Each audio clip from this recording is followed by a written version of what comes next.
Bueno, hola chicos, este es un video donde vamos a repasar un poquito lo que es introducción a C++ y OPNET.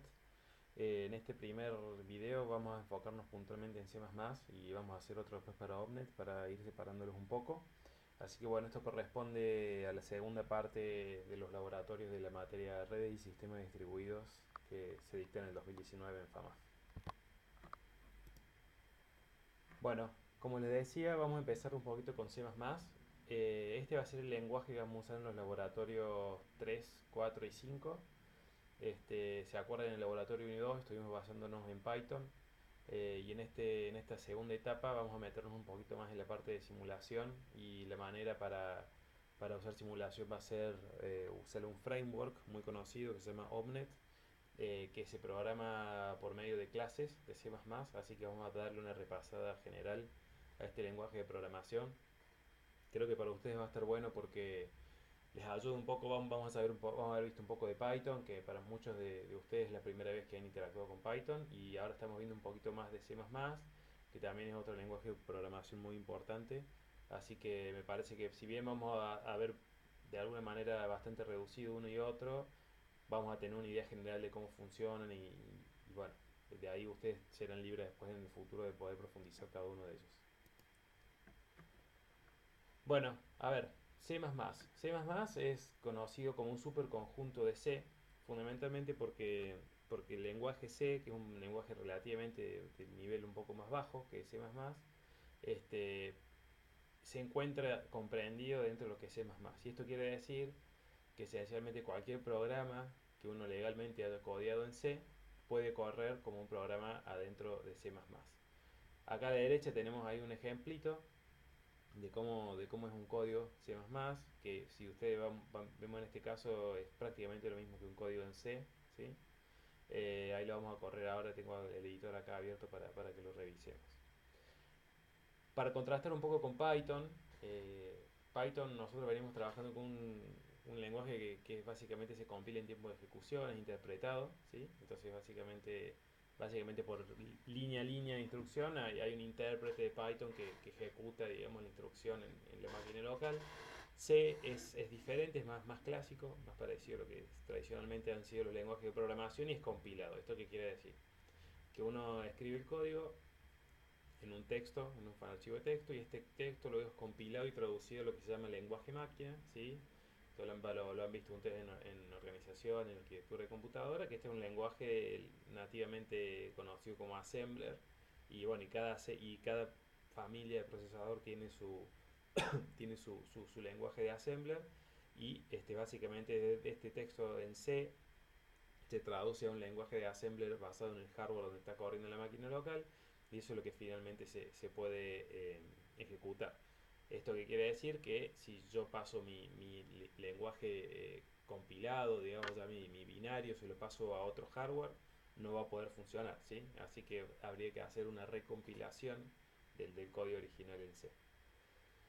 Otra diferencia respecto de Python es que tiene tipado fijo. En Python nosotros, se acuerdan, venimos trabajando con variables, hacíamos a igual a 5 y en ningún momento decíamos si a era un número entero, era un flotante o era una string, ¿sí? Python solamente se daba cuenta de qué tipo de variable era a y se encargaba de tratarla de esa manera. En C++ esto es diferente, nosotros vamos a tener tipado fijo. Veamos acá en el ejemplo por ejemplo la variable year, año, está declarada como un número entero, ¿sí? Yo delante de esa variable tengo que decir, bueno, estoy declarando una variable y la voy a usar y además la estoy inicializando con el valor 2019. Así que esto también es una diferencia importante respecto de Python.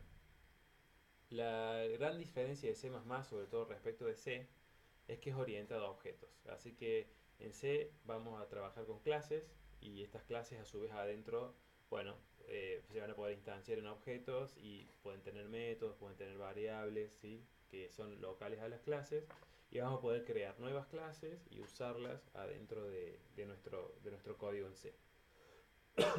Lo que sí es importante que tengamos en cuenta esto de las clases porque fundamentalmente lo que lo vamos a usar nosotros en el laboratorio de redes es para una clase va a representar un módulo de red para nosotros. Ya vamos a ver que en Omnet vamos a estar trabajando con módulos que se comportan independientemente y cada módulo va a ser, por ejemplo, o una capa de red, una capa de transporte o mismo un nodo de un host en una red, ¿no? Entonces básicamente con una clase nosotros vamos a representar cada nodo en Omnet, y esta clase va a definir el comportamiento de ese nodo. ¿Qué tiene que hacer ese nodo cuando recibe un nuevo mensaje? ¿Cómo procesarlo? Si lo tiene que routar, si lo tiene que mandar a otro nodo y demás. Así que por eso un poco que C++ es importante en el contexto de este laboratorio. C++ no tiene garbage collector, ¿sí? Esto es alguna diferencia importante también respecto de Python, que declarábamos variables y nos olvidábamos. Lo que sí vale la pena decir es que en C++, cuando uno declara una variable, por ejemplo, como este int year 2019 que tenemos acá, no hace falta borrarla automáticamente. Las variables que están declaradas tienen esa validez interna adentro de una scope que se llama, que fundamentalmente lo definen estas llaves, estas llaves de abrir y cerrar que vemos acá, definen un scope. Las variables que se declaran internamente en este scope, como por ejemplo la variable año acá, tiene validez dentro de este scope. Cuando se sale de estas llavecitas, esa variable se libera y esa memoria queda totalmente liberada. Entonces, cuando declaramos una variable, por ejemplo, entero, char, que es de caracteres, bool, que es booleano, esas variables sí se borran automáticamente y son parecidas a lo que funcionaba con el garbage collector en Python. En cambio, vamos a ver que para usar clases vamos a estar creando objetos con el comando new, ¿sí? Con el comando nuevo. Estas clases sí hace falta borrarlas con delete explícitamente cuando no se las quiera usar más, ¿sí? Y bueno, como les había dicho, se usan estas llaves fundamentalmente para definir bloques de código. Adentro de un if vamos a estar definiendo esto con llaves, ¿sí? Así que acá la indentación, si bien se usa para una cuestión de estilo de código, como el que estamos viendo acá, ¿sí? Para mostrar claramente que estas líneas están adentro de main, la indentación no tiene necesariamente bueno, una importancia a nivel comportamiento del código, sino simplemente a nivel estético. Y lo que sí define los bloques son las llaves, esta que le estamos mostrando acá. Lo básico de C. A ver, fundamentalmente cada línea de C tiene que estar terminada con punto y coma al final. Esto es lo que le indica que básicamente termina una instrucción. Así que esto en Python tampoco estaba, en Python era una nueva línea. Así que acá en C++ terminamos con punto y coma, esto es igual que en C también, ¿sí? Así que acá vemos dos ejemplos con x igual a y igual a y más 1, ¿sí?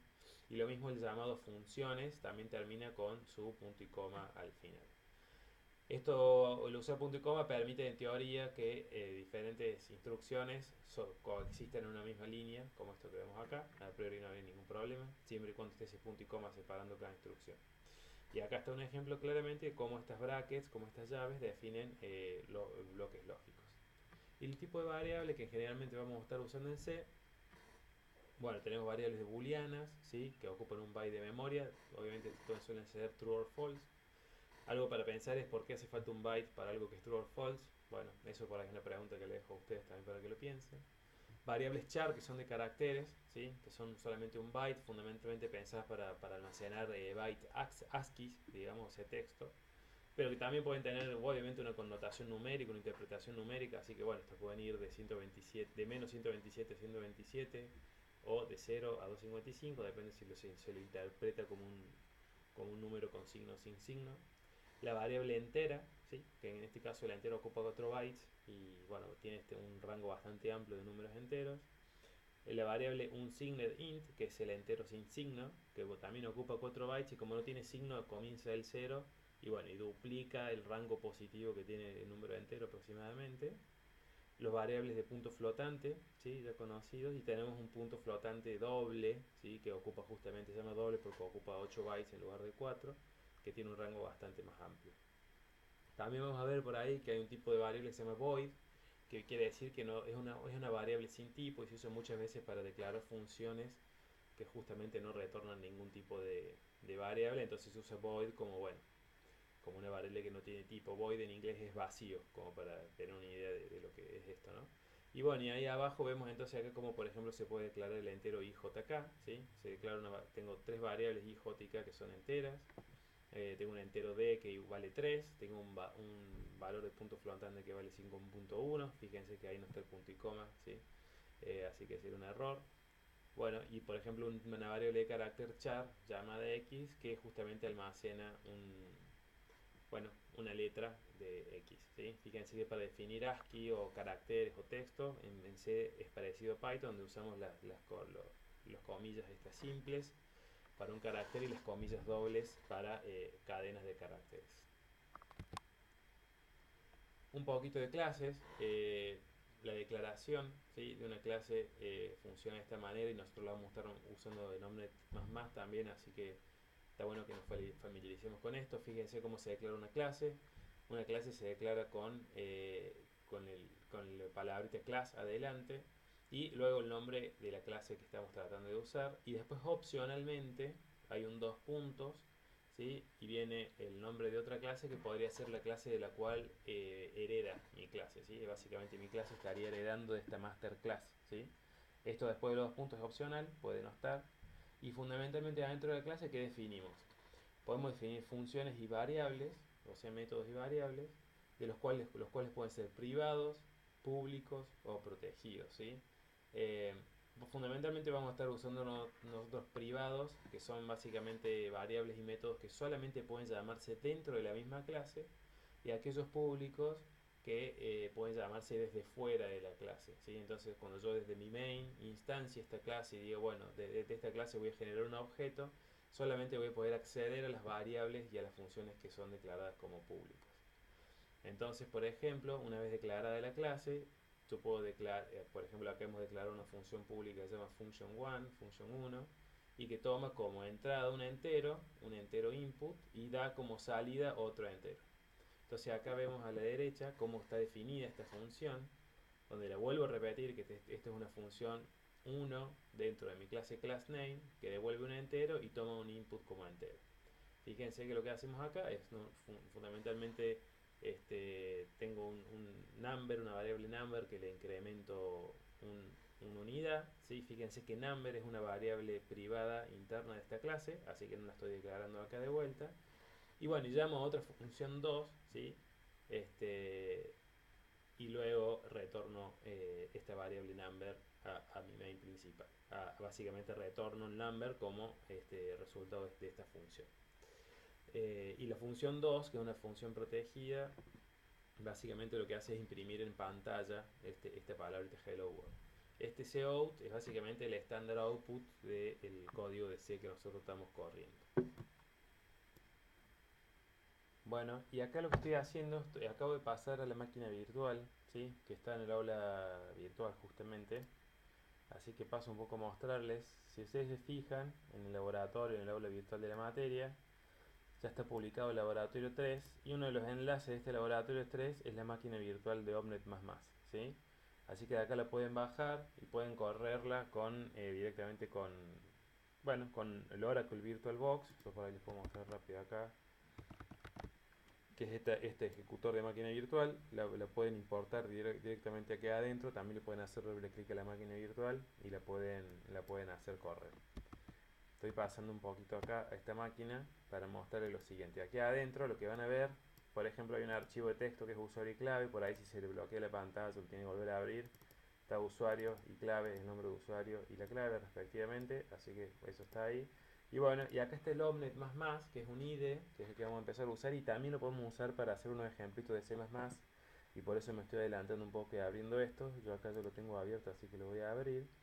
Este es el IDE, que es fundamentalmente una Eclipse, ¿sí? Así que no hay ninguna novedad en esto. Generalmente en este IDE la manera por defecto que se visualiza es: aquí a la izquierda tenemos básicamente la lista de proyectos que tenemos abierto, y acá yo tengo un proyecto de prueba CPP, que el PP lo van a ver mucho porque es plus plus, viene de más, y yo creo un archivo acá, por ejemplo, prueba cpp.cc, que bueno, cc se suele usar mucho también para archivos de C++, también puede ser cpp la extensión al final.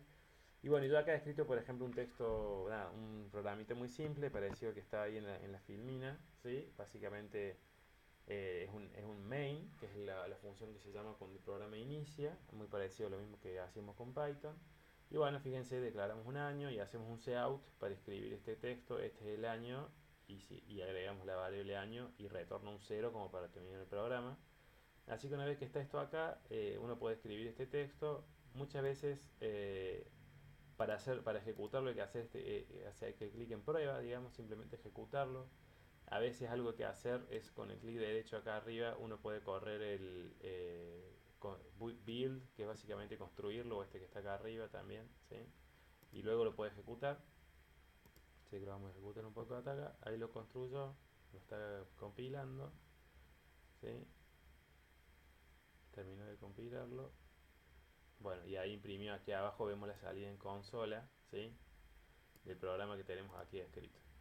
Así que nada, muy simple, ¿sí? Así podemos usar este IDE para empezar a programar un poquito algunas cosas de C++. Yo lo que voy a hacer ahora es agregar alguna clase para que entendamos cómo se ve esto un poquito con clases. Bueno, y acá armé un pequeñito ejemplo, ¿sí? Con la clase. Así que un poquito más completo que el que está en la filmina, así que está bueno que lo veamos.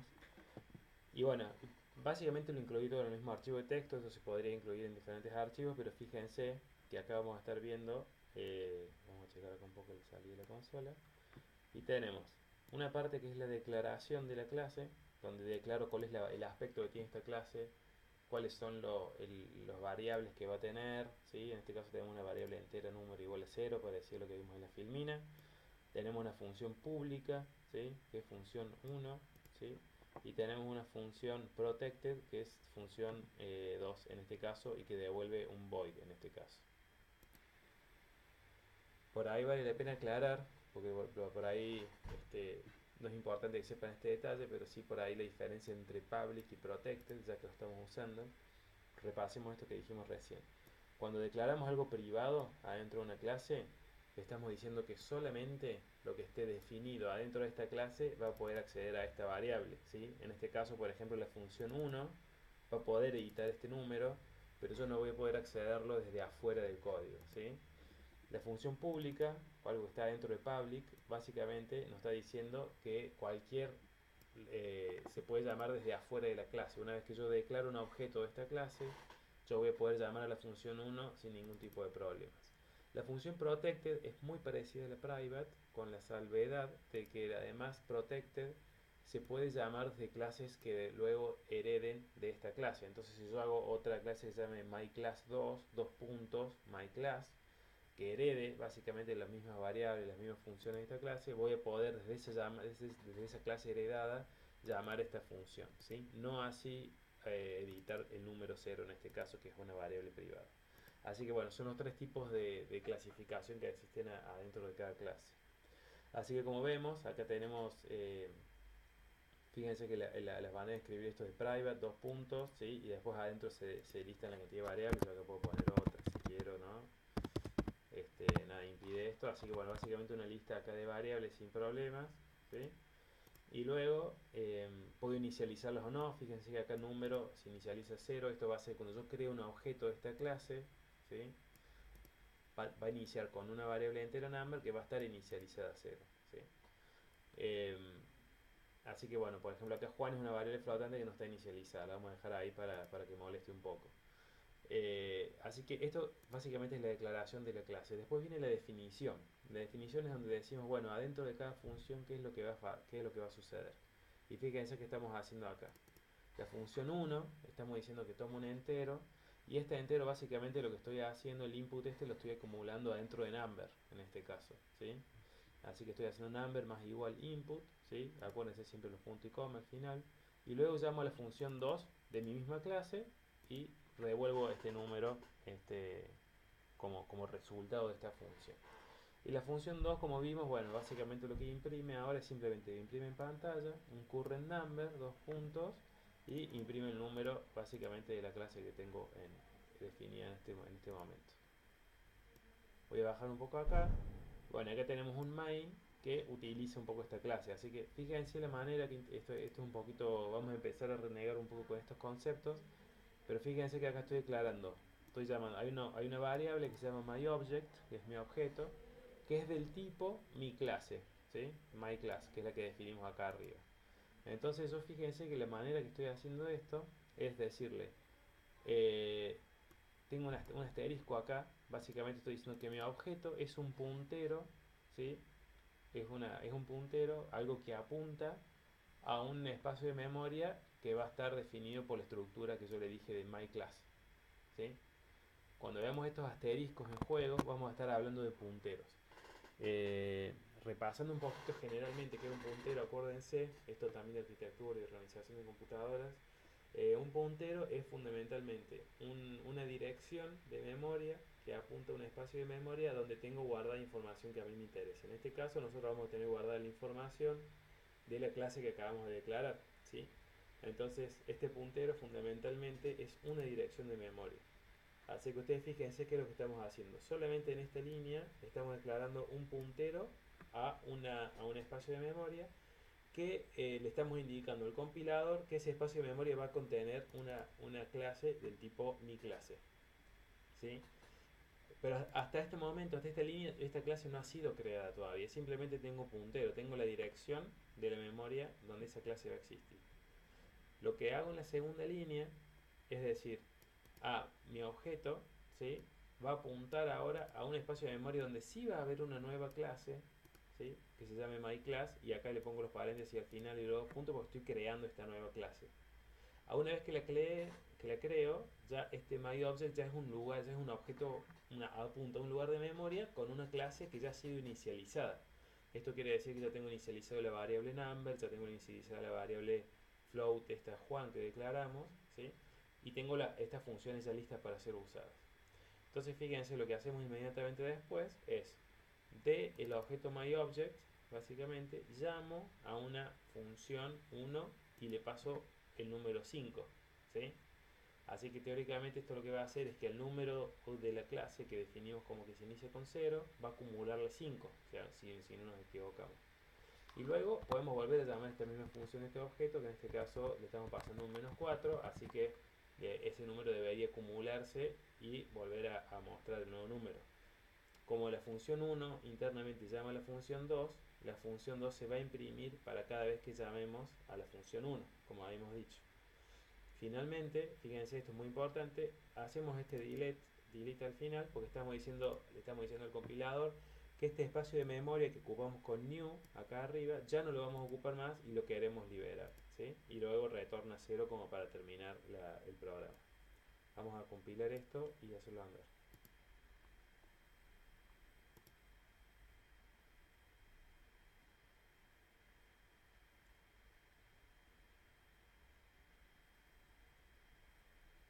He terminado de compilarlo.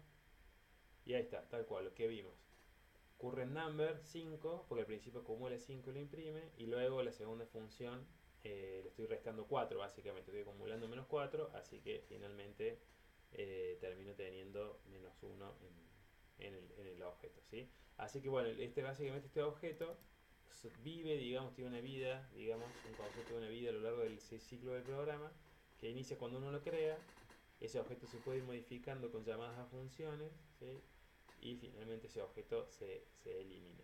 Así que esto es importante porque nosotros ahora cuando empecemos a trabajar con OME vamos a estar empezando a trabajar con objetos. Un paquete, por ejemplo, va a ser un objeto. Un mensaje va a ser un objeto, ¿sí? Así que es importante entender cómo funcionan estos objetos en C++, y bueno, está bueno que esto que les quede grabado para que ustedes también vean y lo puedan repasar las veces que les sea necesario. Otra cosa que les quiero decir, que creo que está bueno saberlo, es, fíjense, acá comenté las líneas del ejemplo que vimos recién, donde declaramos a mi objeto como un puntero a mi clase, ¿sí? Fíjense que hay otra manera también de trabajar, más parecido como uno declararía un entero, por ejemplo, que por ahí, por momentos puede ser más simple, pero limita mucho la utilización del objeto en el momento donde estamos. Veamos esto. Fíjense que otra manera de declarar esto es directamente decir que myObject es un nuevo objeto del tipo class myClass. Fíjense que acá, a diferencia de lo que vimos antes, no le pasamos un asterisco. Esto quiere decir que esto no es un puntero, ya es una variable, ¿sí?, ya es un objeto que ya está inicializado y declarado y directamente está inicializado y listo para ser usado. Fíjense que una vez que esto está utilizado, básicamente podemos llamar también las funciones exactamente de la misma manera que hicimos antes, ¿sí?, con la salvedad cosmética, y esto es importante para darse cuenta, que cuando llegamos a una función del objeto que no es un puntero, la forma de llamarlo es con un punto, ¿sí? MyObject.función, ¿sí? Y fíjense que la manera que lo llamamos antes fue como con una flechita, con una barra alta y un signo de mayor luego. Cuando queremos llamar a un método de un puntero, de un objeto que está apuntado por un puntero, usamos la flechita. Y cuando queremos llamar a una función o a una variable de un objeto que no es un puntero, sino que está declarado directamente, se usa el punto, ¿sí? Entonces fijémonos cómo en realidad, de alguna manera, lo bueno de esto es que tiene una ventaja y desventaja. La ventaja es que como yo lo declaro como una variable myClass adentro de mi main, cuando yo salga de mi main, es decir, cuando termine este bloque, esta variable se va a borrar automáticamente. El compilador va a entender que yo no la voy a usar más, así que salgo de mi main y esa variable queda automáticamente eliminada, ¿sí? Ahora, si yo uso un puntero, tengo que usar este delete que habíamos usado antes para borrarlo. Ahora, ustedes me podrían preguntar, entonces, ¿para qué quiero usar punteros? Si en realidad esto es mucho más práctico y puedo borrar directamente, terminar y completar mi programa. La respuesta es la siguiente. Yo muchas veces quiero que esta clase, supongamos este objeto que creé acá, sobreviva más allá de este bloque lógico entre estos corchetes de acá. Yo quiero que sobreviva por fuera y yo quiero tener el control de esa memoria que quede escrita hasta que yo le ordene explícitamente hacerlo, ¿sí? Entonces ustedes fíjense que yo podría no borrar este objeto al final, ¿sí? Y esa memoria quedaría utilizada y yo lo podría acceder desde eventualmente otro método, por ejemplo, desde otro proceso, otro hilo, por ejemplo, ¿sí? En cambio, si yo uso esta estructura que estamos usando aquí ahora, cuando yo termine este bloquecito de código, esto se va a automáticamente eliminar y va a dejar de estar. Vamos a simplemente ejecutarlo para ver un poquito también, para chequear que tengamos la misma salida. Le damos play. Y bueno, y vemos que claramente el número actual es 5 y el número actual es 1. Son las dos llamadas igual que habíamos hecho antes. Simplemente con otra manera de usar el objeto acá. Entonces, por ahí para resumir, chicos, importante que les quede claro, hay una manera de usar las clases de objetos en C++, que es por medio de punteros, y otra que es por medio de declararlos directamente en nuestro programa. Cuando lo declaramos directamente, funcionan exactamente igual que una variable cualquiera, un bool, un int o cualquier otra, y no necesito eliminarlo, ¿sí? Pero cuando trabajo como puntero, tengo la libertad de que yo ese puntero después lo puedo pasar a otro método o a otro hilo y ese puntero sigue sobreviviendo dentro del programa, pero tiene la desventaja de que como puntero tengo que eliminarlo una vez que termine. Como cierre de esta parte de la presentación, si les digo que Omnet tiende a trabajar fundamentalmente con punteros. Y la razón es la siguiente, porque cuando yo descargue un paquete y use un paquete en Omnet, ese paquete va a ir pasando a lo largo de su vida por diferentes módulos. Por ejemplo, va a estar en un host, después va a estar en otro, después va a estar en otro. Entonces, por más que un host haga una ejecución sobre ese paquete, yo no quiero que ese paquete se borre, sino que siga sobreviviendo hasta que alguien explícitamente lo borre, llámese por ejemplo el host destino de ese paquete, ¿sí? Entonces normalmente vamos a estar trabajando más bien con punteros, así que vamos a estar viendo bastante seguido este asterisco en los mensajes dando vueltas, ¿sí? Y vamos a tener que hacer explícitamente un delete del paquete cuando ya no lo querramos usar más. Así que bueno, esto fue un poquito la introducción de C++, espero que sirva y vamos a armar otro video para ya meternos de llenos en Omnet++ y cómo usarlo. Que les quede claro que este IDE que estamos usando acá, de hecho, fíjense que es el de Omnet++, que bueno, que también uno puede crearse un proyecto nuevo directamente en C++ plano como el que estamos haciendo ahora, para que ustedes sepan. Fíjense, si yo acá me voy a nuevo, puedo crear un proyecto de C++ limpio directamente, o puedo crear un proyecto de Omnet++ que ya nos prepara todo para la siguiente parte que tenemos para mostrar.